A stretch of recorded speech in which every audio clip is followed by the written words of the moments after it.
Hey, what's going on? Neil here. Thought I'd share my Leatherface Texas Chainsaw Massacre Part 3 collection that I have so far. I'm slowly getting rid of a few things that I have duplicates of. So I thought I'd capture this video, kind of show a few things that I got. The first thing up here, this small, it's a mini poster. This was actually given to me by Jeff Burr. You can't probably read it from here. But he wrote, "To Neil, thanks for your support." Pretty cool little thing. Jeff sent me quite a few things in my collection here. That, and right below it is another one of them. It's a 5x7 actual photo from when they were filming. Thought it was pretty cool.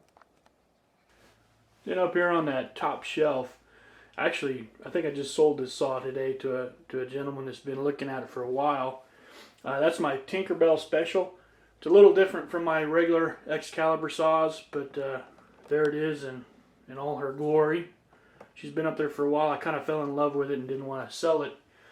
But I got a baby coming, so I need to make some sacrifices and get rid of some things. But below that, picture of Vigo there. That's another print that Jeff Burr sent to me. It must have been from a Spanish publication of some kind. Because that and a couple other things, it's in Spanish. But picture of Vigo, how he actually died in Jeff Burr's cut, which we will probably never see. Actually, yeah, I think in the unrated version, Vigo dies in the trap like that. But it's a shame that all the good stuff that Jeff wanted got cut. Then I got a picture of R.A. Mihailoff signing one of my masks that I have, the Louis Fry full bust. Below that. That picture there, with it's actually got Bubba Sawyer from Part 2. It's got a picture of him, but this must have been a promo before Part 3 was actually written and came out, because on the back, it's framed, or I'll show you. On the back, it's got kind of like a gist of what the film was going to be about, and it's nothing like what the movie was actually done. On the back, there's a girl in a cemetery. This is July 4th. She's out there partying. She sees a woman stumbling around, kind of drunk, confused in the cemetery. Turns out that it's Sally Hardesty. Her sister, happens to be. And then she gets snatched up by Leatherface and taken to the family farm. But I asked Jeff. He hasn't had time to reply to me on if that was the actual basis originally for the film, or was that just one of the ideas. But that's kind of cool there. And then beside it, another Louis Fry mask. That's a picture of R.A. with the number 1, the Saw's family mask. The certificate. Picture of him with the certificate. The certificate's actually up on my shelf. Moving on over here, this is the first saw that was used in the film, and I've dubbed it the skin and bone saw because, as you can see, there's parts of skin, animal skin on it, animal bones. I haven't got this all buttoned up, completely done yet. I'm still slowly putting it together. And there's actually 3 saws used in the film. There's a skin and bone, this one right here that you can see, and then then Leatherface gets his Excalibur. But actually in the film, the skin and bone saw, the original saw, in the car scene when he gets backed over, the saw's dropped, it's actually ran over and destroyed. So they did another saw quickly, but it doesn't have the skin. I'll come over here. It doesn't have the skin parts in it or any of the leather hanging. It's just got a metal thing, and it's also cut up. The top of it is cut, and it's painted a little differently. So there's actually 2 saws used, which were supposed to be the same one, but a little bit of trivia for you. Behind that, let me pull it out. This is probably my favorite thing that Jeff gave me. Another one of these, the Spanish ones. Let me get my camera adjusted here and turned around so I can see what you're seeing. Another Spanish promotional item, and I don't know if you can see that on there. It personalized to me, to Neil, the keeper of the saw, your family. Thanks for keeping this film alive. This is something that I will never get rid of. Again, thanks a million, Jeff Burr. This is awesome. But it's a thick promotional item. Also up here on this top shelf. Let me get around to them. Just pull them down. I kind of got stuff everywhere. I don't have enough room. I got the full. Get over here. The full 1 through 4 comic books based off of Part 3. The first one, the first issue, is actually done really well, drawn well, and somewhat goes with the story. The rest of these, the drawings kind of get worse, and the story really goes awry. And from what I understand, it's actually what David S. Show originally wanted, but it's different, you know. It's not what I'm used to. Here's another piece that Jeff sent me, another Spanish one. It's almost like a pamphlet, because it folds in half. It's got all the information, you know, cast, credits, and everything. And I'm guessing that this is kind of like maybe an explanation of the film. I can't read Spanish, so I don't know. But that's one of the things that Jeff sent me. A couple other things I got here. A rare, I haven't seen hardly any of these. It's a World of Fandom magazine. It's got Leatherface on the cover and a little article about him. And then of course, your typical, still on the back here. It's kind of hard to see, but the Gore Zone with Leatherface on it. And then the Fango. And then behind that, I got my masks, and I've done mask reviews, and if you haven't seen them, see my other videos. I do reviews of every one of these masks, but I'll start. There's my signed by R.A. Louis Fry full bust. Right beside it is the Saw's Family. That's the #1. Louis Fry Limited. Beside that face mask right there that I painted the rose tattoo on. That was one I used to wear, and currently selling it just because I don't need that many Louis Fry masks. And same with that bust there. It's just a normal Louis Fry bust. And again, awesome, but I really don't need two of the same bust. Below that, got high def effects.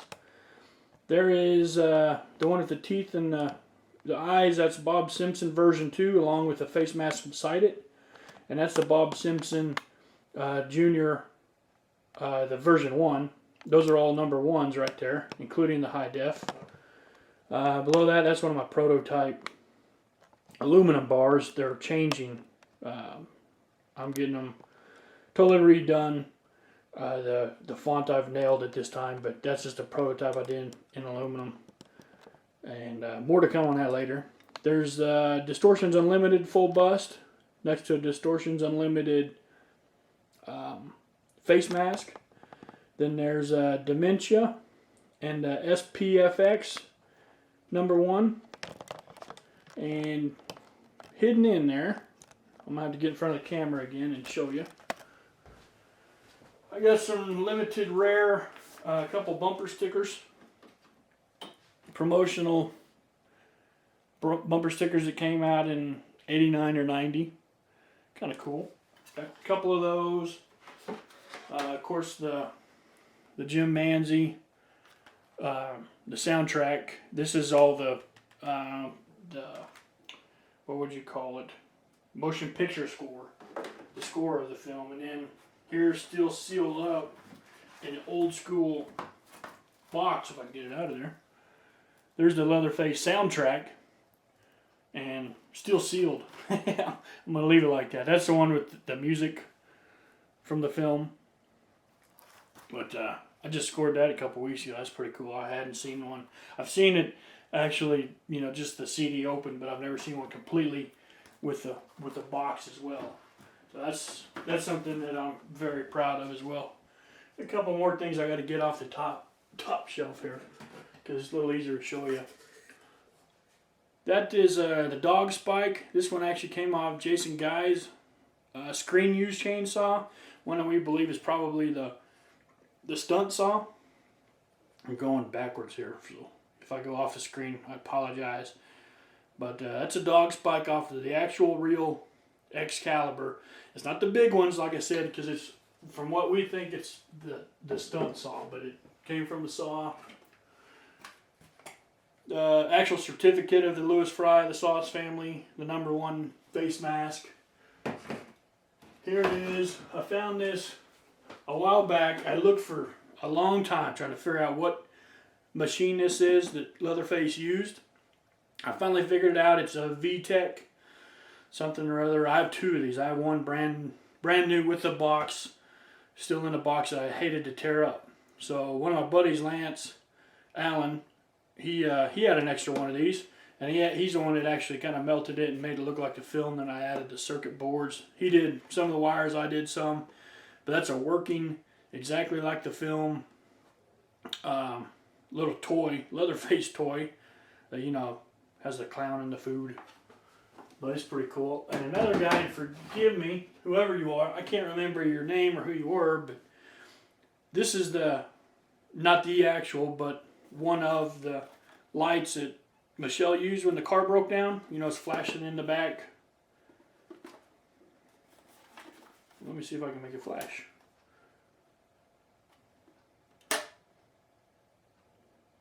Maybe. Yeah, there she goes. When it flashes in the back, when Leatherface attacks them at the front.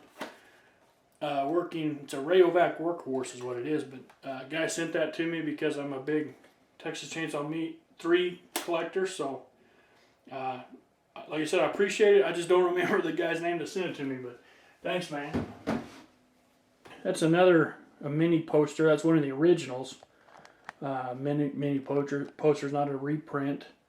Nothing special about it other than, you know, they're kind of hard to get a hold of.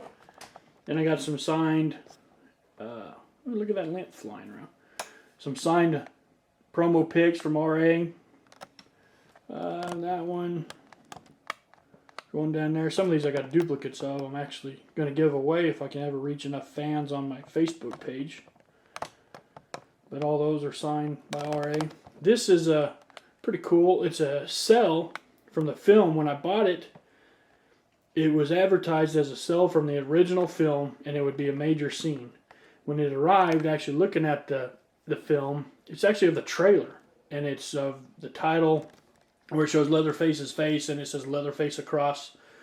So that's kind of cool. The film's actually from the trailer, but that came from England, a guy on eBay, and I haven't seen them offered since, so I don't know if they're still doing it. And then there's the full Leatherface poster. I have one more of these as well that's signed by RA and Ken Forey. I'm not sure how you pronounce that. But I have that in the closet because I've been wanting to send it off to Jeff and some other cast members and try to get it signed by the entire cast.